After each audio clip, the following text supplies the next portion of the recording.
Bienvenue à cette série de programmes sur le défi de la croix. Nous avons le pasteur Mickey Hardy avec nous. Bienvenue Mickey. Merci Fabien. On a dans les précédents entretiens parlé beaucoup sur la relation de plusieurs aspects de la vie chrétienne en relation à la croix de Christ. On a parlé du salut, on a parlé du baptême d'eau et le repas du Seigneur, la Sainte Seine. On a parlé sur la repentance et on a pu voir comment la croix est le point central de notre marche concernant tous ces aspects de notre vie. Et aujourd'hui, notre thème sera sur le pardon. Ah oui. C'est un sujet très important dans notre vie chrétienne parce qu'on débute avec le pardon, mais il y a ce pardon qui doit se vivre aussi chaque jour de notre marche chrétienne. Alors donc, comment vivre cette vie de pardon? Quelle est l'importance de ce pardon à la lumière de la croix de Christ dans notre vie? Fabien, je crois que c'est important de réaliser premièrement que Jésus nous pardonne, ou on dire plutôt notre Père céleste nous pardonne si nous nous pardonnons aux autres. Oui. Dans l'évangile de Matthieu, au chapitre 6, verset 14, il est écrit « Si vous pardonnez aux hommes leurs offenses, votre Père céleste vous pardonnera aussi. Mais si vous ne pardonnez pas aux hommes, votre Père ne vous pardonnera pas non plus vos offenses. » Il y a comme une condition, là. Alors là, vous voyez, le chrétien, il est entièrement d'accord quand Dieu le pardonne. Mais souvent, il a, lui, la difficulté de pardonner à ceux qui lui ont fait du tort, qui ont mal agi, qu'importe la raison. Mais nous avons besoin de réaliser que Dieu nous appelle à pardonner si nous voulons être pardonnés par lui de nos fautes, de nos péchés, de nos erreurs, de nos failles. Et, au fait, c'est un problème quand on n'arrive pas à pardonner. Oui, c'est une grande responsabilité. Non seulement c'est une grande responsabilité, mais on reste avec le fardeau de notre péché. Mais oui, si Dieu ne nous n'a pas pardonné ce péché, mais oui, parce qu'on n'a pas pardonné aux autres, donc ce péché reste un fardeau pour nous. C'est comme si Dieu remet en question son pardon de la part, à cause de notre attitude qu'on ne veut pas pardonner aux autres. Exactement, exactement. Mais voyons ce que Jésus a fait, lui. Oui. Jésus, sur sa vie sur la terre, il a constamment pardonné. C'est pourquoi il a pu aller à la croix avec un cœur pur. Il n'a jamais endurci son cœur, malgré les insultes, les fausses accusations, et tout ce qui a été, allons dire, dirigé contre lui, il a toujours pardonné. Et même nous voyons à la croix, qu'est-ce qu'il a dit? Père, pardonne-leur. Oui. Ils ne savent pas ce qu'ils font. Quelle attitude extraordinaire, quel exemple extraordinaire. Oui. Et Jésus l'a fait après avoir enseigné le pardon à ses disciples. Ce que Jésus a dit à ses disciples, il l'a fait. Il était abattu par la souffrance. Il a crié à son Père. Père, pardonne-leur. Ils ne savent pas ce qu'ils font. Et Étienne, qui lui certainement était prêt à prendre sa croix, il avait entendu ces paroles de Jésus et il était prêt à s'identifier avec Jésus dans ses souffrances, allons dire aller même jusqu'à la mort physique pour défendre l'Évangile, prêcher l'Évangile. Et Étienne, lui aussi, abattu par la souffrance, il a été lapidé pour la cause de l'Évangile. Mais il a dit, Seigneur, ne leur impute pas ce péché. Oui. Quel cœur de grâce, quel cœur de pardon. Amen. Quel exemple encore? Amen. Il avait entendu des paroles de Jésus que nous pouvons voir dans un instant. Oui. Mais peut-être nous pouvons aussi avoir comme un grand exemple, c'est celui de Paul. Oui. Paul, vis-à-vis de ses détracteurs, ses ennemis, ceux qui lui en voulaient, ceux qui, allons dire, voulaient à sa perte, qu'est-ce qu'il a fait? Il n'a jamais gardé un cœur dur. Il n'a jamais endurci son cœur. Il a toujours pardonné. Voilà des exemples des hommes, Oui. à part Jésus, bien sûr, des hommes de Dieu, qui sont un exemple pour nous de pardonner à tous ceux qui nous font du tort. Et ce qui est extraordinaire, c'est que pour nous, peut-être des petites choses.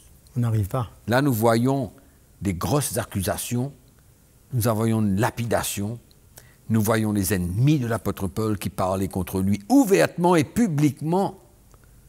Nous ne parlons pas des petites bêtises, là. Oui. Hein, quelqu'un ne nous a pas dit bonjour, Oui. parce qu'en le croisant, il ne nous a pas dit bonjour, donc on garde rancune contre lui, et on a le non-pardon, et on finit par endurcir notre cœur contre cette personne. Il y a tellement de détails dans une vie où facilement, si on n'a pas cette attitude de pardonner, on peut rester avec beaucoup de détails, des défauts des autres. On reste avec toutes sortes de fardeaux que nous transportons.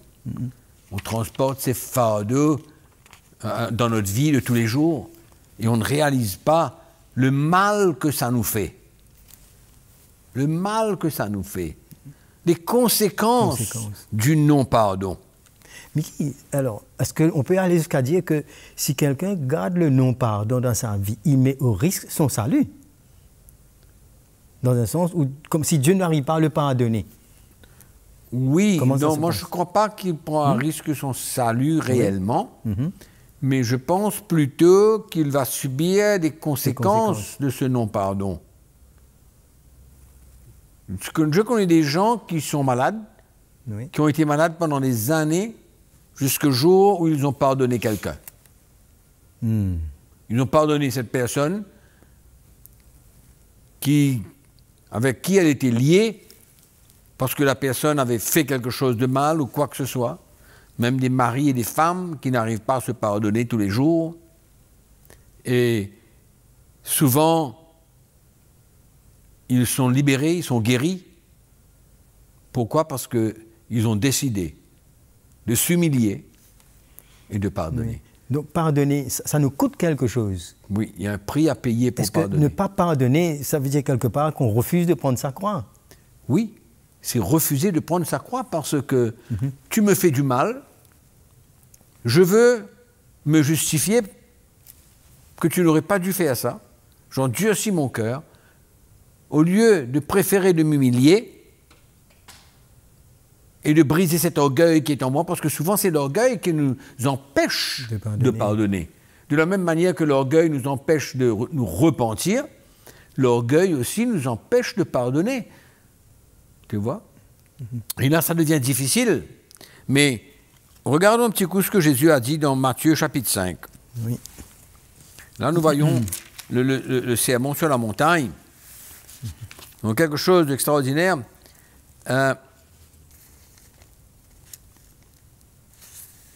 Verset 43. Vous avez appris qu'il a été dit, tu aimeras ton prochain et tu haïras ton ennemi. Ça, c'était sous l'ancienne alliance. D'accord. Mais moi, je vous dis, aimez vos ennemis. Bénissez ceux qui vous maudissent. Faites du bien à ceux qui vous haïssent. Priez pour ceux qui vous maltraitent et qui vous persécutent, afin que vous soyez fils de votre Père qui est dans les cieux. Donc là, nous pouvons voir que comment est-ce que je peux vraiment t'aimer si je ne te pardonne pas du mal que tu m'as fait? Oui. Ce n'est pas une preuve d'amour.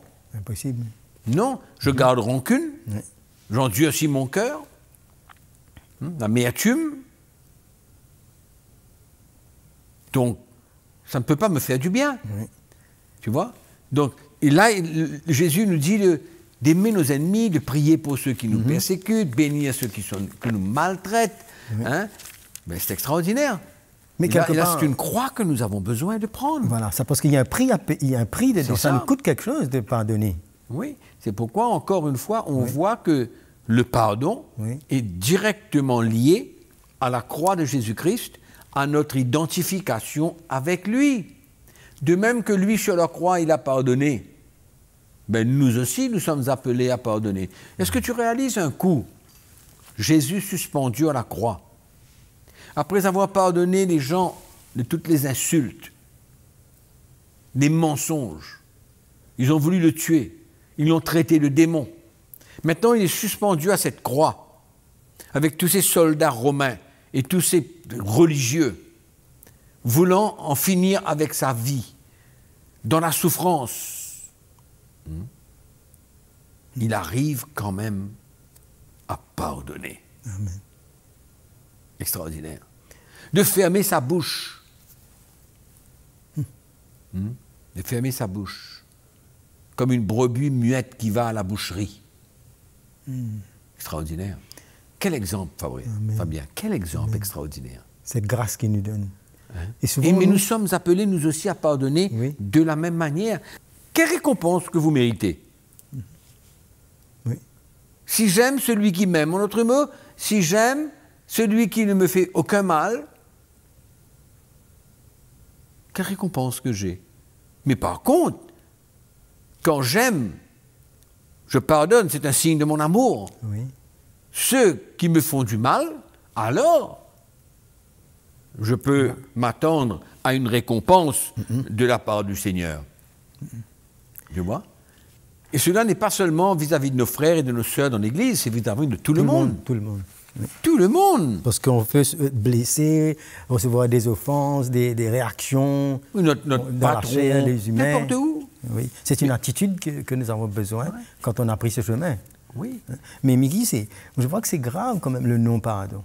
Parce que là, moi, j'ai vu un petit peu, juste je t'inviterai, je me permettrai de te lire un verset dans Matthieu 18. Oui. Alors là, il y a ces paraboles d'une personne qui a des dettes et un roi. Et voilà que ce serviteur n'arrive pas à payer cette dette. Oui. Finalement, il supplie le roi et le roi n'a pas ému de compassion, il lui remet sa dette. Il lui fait grâce. Il lui fait grâce. Il pardonne. Voilà. Et lui, il part et il retrouve un autre son serviteur. Cette fois-ci, il commence à prendre des enquêtes, combien tu me dois, et il lui fait payer tout ce qu'il lui doit. Mais ce qui me frappe, regarde ce verset-là dans Matthieu 18, juste ce verset 34. Quand le maître a entendu cela, il a fait venir ce serviteur, à qui il a fait grâce, et là, regarde, il lui dit, et son maître, irrité, le livra au bourreau jusqu'à ce qu'il ait payé tout ce qu'il devait. Et là, il dit, c'est ainsi que mon Père céleste vous traitera si chacun de vous ne pardonne à son frère de tout son cœur. C'est quand même... C'est-à-dire que quelque part, comme je t'ai dit tout à l'heure, si Dieu ne nous pardonne pas parce que nous n'avons pas pardonné, il nous remet, il nous relâche, et que c'est à nous maintenant de payer les conséquences de ce que nous avons fait. C'est comme si tout ce qu'il nous a pardonné, maintenant il nous remet ça devant nous. Et là qu'on réalise, mais comme si nous-mêmes, on annule le pardon de Dieu, alors que nous savons que Dieu oublie nos fautes, oublie nos péchés, mais le fait de ne pas pardonner nous remet devant nos dettes. Exactement, c'est pourquoi c'est grave. C'est terrible. Et pardonner, moi je crois que tout chrétien, ou tout le monde, mais nous les chrétiens, nous avons une grâce, parce que nous avons la grâce de Dieu pour pouvoir pardonner. Parce que dans le monde, s'il y avait du pardon, on n'aurait pas vu tout ce qui se passe dans le monde aujourd'hui, les guerres, les crimes, les bagarres, les disputes, etc., qui se passent, même dans les familles. Tu vois, il n'y a pas de pardon. Mais nous sommes appelés à pardonner, parce que le pardon est une expérience de tous les jours. De tous les jours. Et le pardon nous coûte. C'est un prix à payer, parce que pourquoi? Ça nous brise. Ça brise notre orgueil, ça nous demande de nous humilier, pour pouvoir pardonner la personne qui nous a fait du tort. Mais il nous arrive souvent, allons dire dans les moments difficiles, que nous avons à régler des problèmes de tous les jours. Et que, finalement, il y a des problèmes que nous transportons depuis le passé. Oui. Si nous voulons pouvoir pardonner tous les jours, il faudrait que nous n'emmènons rien du passé et que tout notre passé a déjà été réglé dans le pardon. En d'autres mots, dans mon cœur aujourd'hui, je suis libre. Il n'y a personne que je n'ai pas pardonné, qui est toujours lié avec moi.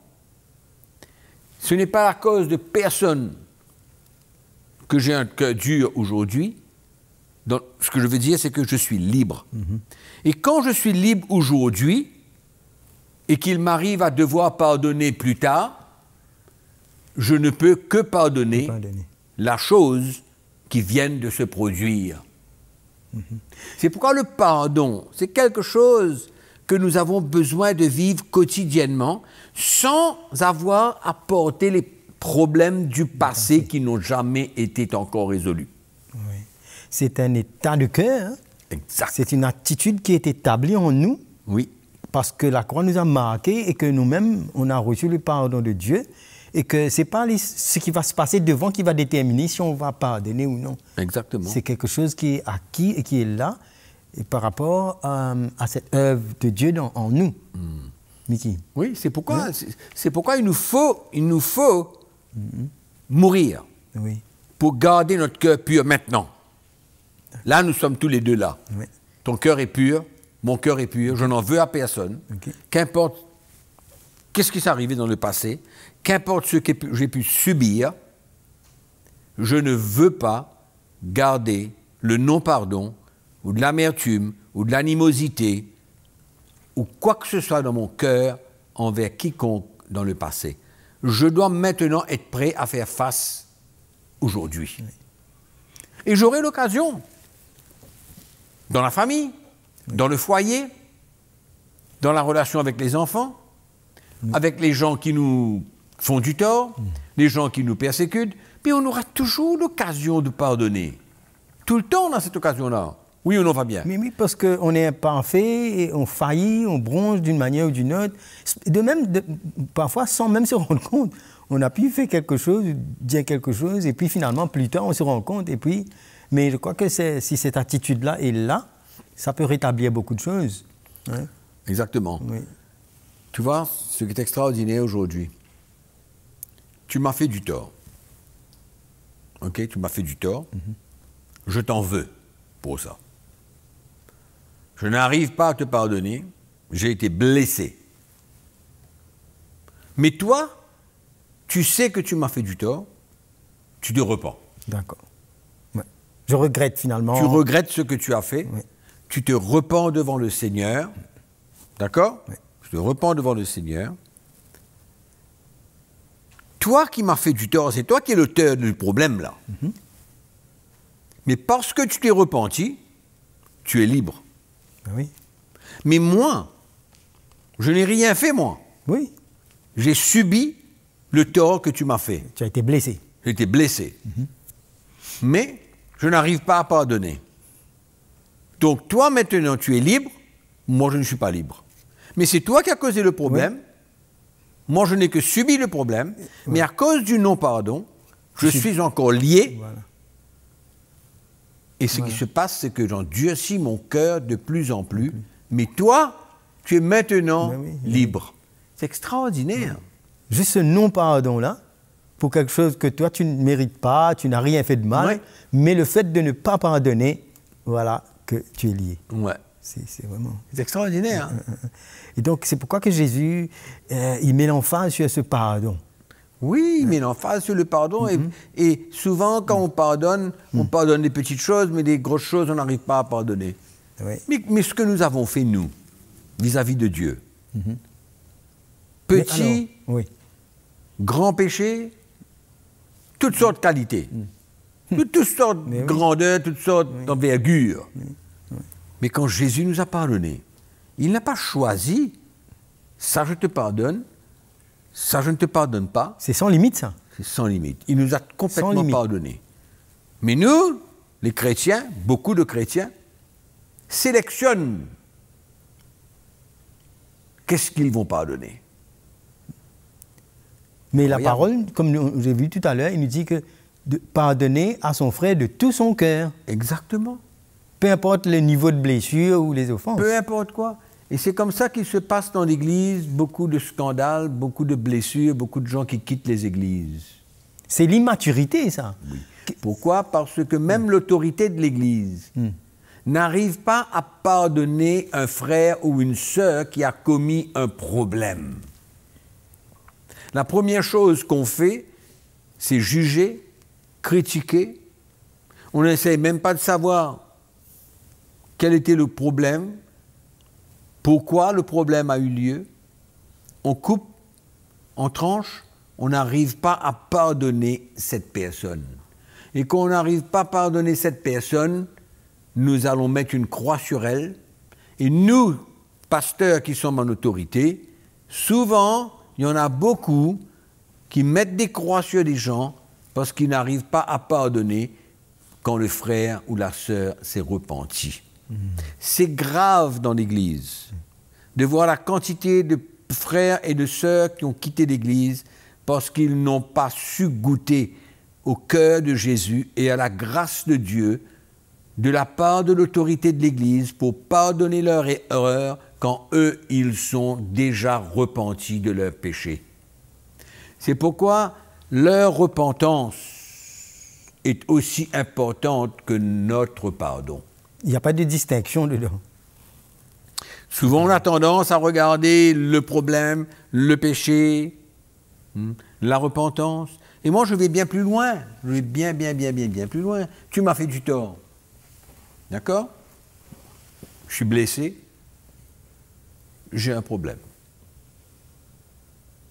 D'accord? C'est comme ça, souvent, dans la vie des chrétiens. Et maintenant, qu'est-ce qui se passe?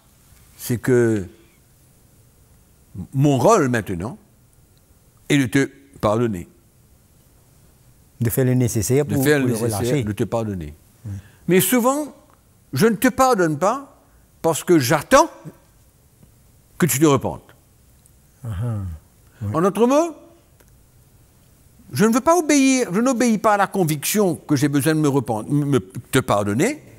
Le Saint-Esprit me parle à mon cœur, me demande de te relâcher, mais je n'arrive pas à te relâcher tant que tu ne viens pas me demander pardon. En d'autres mots, mon pardon va dépendre de ta repentance. Donc il y a une condition dedans. Ouais.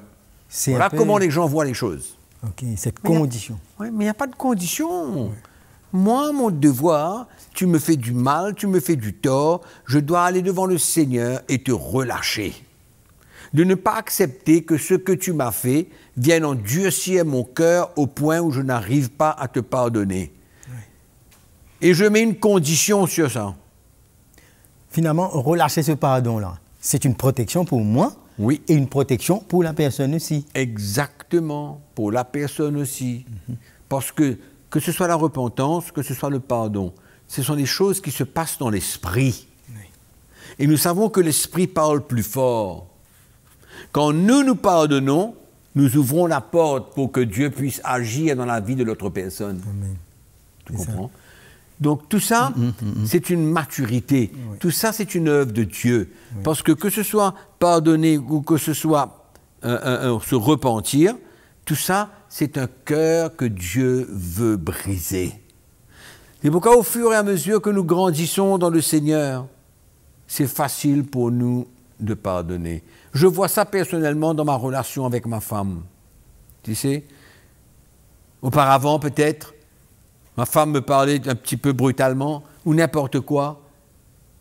Je me sentais blessé par la situation, je gardais ça dans mon cœur pendant un jour, pendant 2 jours. Et puis après, les choses rentraient dans l'ordre. Mais aujourd'hui, quel est mon cœur? Qu'importe quel est le problème, je dois rapidement relâcher. Tu grandis dans ce domaine-là. Grandir, c'est ça la maturité. Oui. C'est pourquoi ces choses-là sont tous des moyens pour nous de nous identifier avec Jésus. Oui. Nous nous identifions à lui dans ses souffrances et dans sa mort. C'est une mort à nous-mêmes, à nos désirs, ces désirs charnels. De se justifier. C'est une mort à nous-mêmes de relâcher, de pardonner et de ne pas chercher justice. Oui. On n'a pas besoin de chercher justice dans quoi que ce soit. Nous sommes appelés à pardonner. Pourquoi? Parce que le pardon est une expérience où c'est la vie de Jésus qui prend place en moi. Tu vois? Encore une fois, nous voyons ce phénomène de souffrance, de mort et de résurrection. Cette identification à Jésus, à sa croix. C'est pourquoi plus je pardonne, plus je grandis, plus je transporte la vie de Jésus, plus je peux aider les autres. Je garde mon cœur pur. Je ne permets pas à ce que mon cœur s'endurcisse. Finalement, le pardon, ça nous perfectionne quelque part. Il dit, mais soyez donc parfaits comme votre Père Céleste est parfait. Mais oui. Il dit, on imite le cœur de Dieu. Exact. Amen. On pardonne pour être libre. Voilà. On pardonne pour ne pas avoir garder des conséquences. La vie Je te chrétienne. dis, j'ai connu beaucoup de gens qui ne pardonnent pas. Et que soudain, qu'ils arrivent à pardonner, non seulement ils sont libres, ils peuvent être guéris, ils peuvent être restaurés. Il y a beaucoup de choses qui se restaurent dans l'esprit quand tu pardonnes. Amen. Tu restaures les relations, Ça tu rétablit. restaures les choses. Tu vois, le diable, l'ennemi, il veut tout le temps pénétrer. Tu vois? Il nous emmène avec toutes sortes de pensées. Pourquoi tu as besoin de pardonner? Il faut qu'il se repente. Tu n'as pas besoin de pardonner, toi. Laisse-le se repentir en premier. Mais non, relâche, pardonne. Et ce cœur, comme Jésus. Alléluia. Comme Jésus. Et puis on peut grandir, nous identifier à Christ pleinement. Amen, Mickey. Le pardon, ça fait partie de notre vie chrétienne. Amen. C'est notre identification à la croix de Christ qui nous emmène à pardonner. C'est merveilleux de voir la profondeur, c'est le cœur de Jésus pour nous, que lui-même nous a pardonné. Mais on va continuer encore à voir tous ces domaines de notre vie où la croix est importante. Amen. Hein? Donc, on va se revoir, Mickey. Merci. Merci. Que Dieu vous bénisse.